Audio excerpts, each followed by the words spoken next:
Hey, it's Addie, the food writer for the Austin American-Statesman. I'm here with Jerry Pizzitola. He's a local personal chef and entertainer, and he's a mozzarella man. He's going to show us some tips today about making mozzarella. Absolutely. What we need to do is just kind of start off with the equipment. What I'm using is a lot of stainless steel. It's necessary when you're playing with mozzarella, making mozz. I've got polio gold, full cream, mozzarella curd. Now, how many pounds are you working with? That's about 7 pounds. But the home cook can do it, with as minimal as 2. I wouldn't go anything less than that. Okay. We've got a salt brine here. This is 1 pound of kosher salt to 1 gallon of water. And this is my guitarra. Guitarra is basically a large butter cutter. Now, if people at home don't have one of these, what do they use? Absolutely. Just a knife. I mean, you can take curd just like this and just crumble it up into smaller pieces this way. So I've got my hot water and something to get the hot water in here. And I've got this at about 165 degrees. 165 to 170 is fine. A lot of these places around go all the way up to 180, 190 degrees. And what that does is that releases too much of the butter fats and the milk solids. Now, you want to go ahead and cut some curd? Sure. So I just take a knife and cut some pieces. And I'm just going to run this through my guitarra.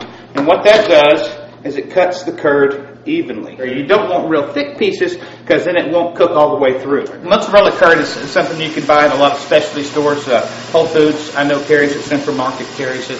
Mandola's Italian Market is probably the best place to buy it here in the Austin area because they use the best. It's polio gold, full cream, pasteurized mozzarella curd. So what we've done is we've gone ahead and do what's called the first cooker. It's really rinsing it. I've got the mozzarella and I'm just feeling around in here, the curd, to make sure I don't have any cold spots because when we put that hot water in there, we want it to all be cooked evenly. So I'm pouring this off and I'm going to leave a little bit of it in there so I don't just shock the curd right away with all that hot water. So let's play with some mozzarella. Now what I've got here is I've got our curd that has been rinsed, or the first cook, and I've got it resting just a little bit of that water from the sink, and now we've got 165, 170 degree water. You don't want to pour it right on there. I've made a little hole in the center, and I'm going to go ahead and fill this. Because the goal is to heat the curds sort of slowly and Right. gradually. You do not want to shock it because what you'll do is you'll degrade it. Just add a little bit more, and then what we want to do is we want to take all of these little lumps and things out of it. And the best way to do that is with a paddle. Okay, this is awesome. This paddle's as tall as I am. Yeah. And then just pull that across your paddle. Yeah. It's turned into a nice smooth, you can see how it's almost turning like string cheese, So where it's all beautiful. running the same way. Beautiful. Now we have mozzarella. Now what we want to do is tie this in a knot. Okay. Just a little knot in the top. That's way in my mouth.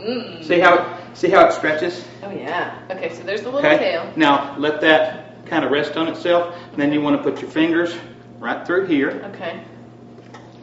Okay. And then from the outside, bring this up, grab it, pull it through. All the way? Pull it through. Next one's going I to go see. right through there. You see what we're See, doing? I've never braided with one string before. You're doing great. Yeah, I'll do one more Now little pop tap. that in there. Perfect. Yay! Now look at her braid. That's pretty exciting. Look at that.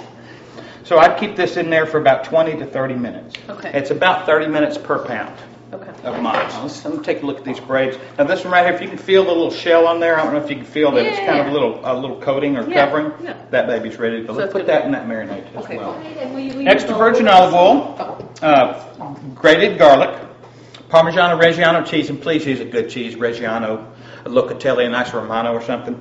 Basil, parsley, crushed red pepper.